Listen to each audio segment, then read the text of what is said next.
যাবে না।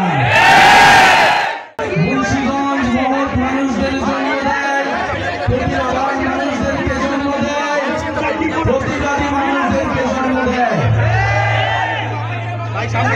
জীবন করে এই মুন্সিগঞ্জ আমরা সেই ধারণ করে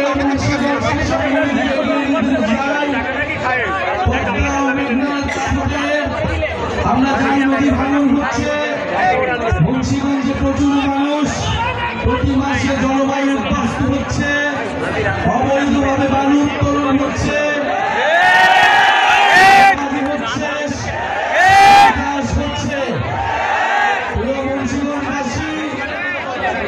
যে ইতিহাস গৌরব এই মুন্সিগঞ্জ ছিল শুধু বাংলা নয়, উপমহাদেশের অন্যতম গুরুত্বপূর্ণ শিক্ষা কেন্দ্র, সাংস্কৃতিক কেন্দ্র।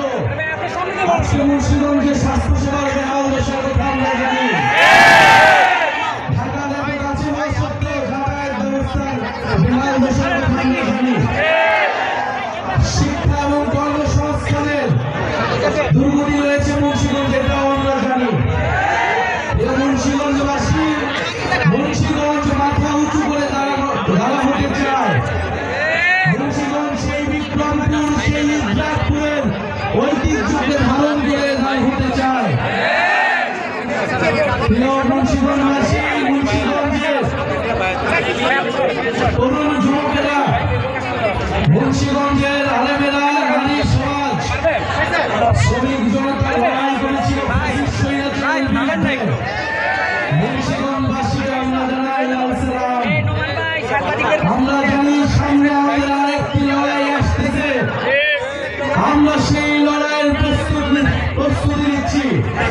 আমরা জানি আমাদের লড়াই অনেক ফ্রন্টে করতে হবে।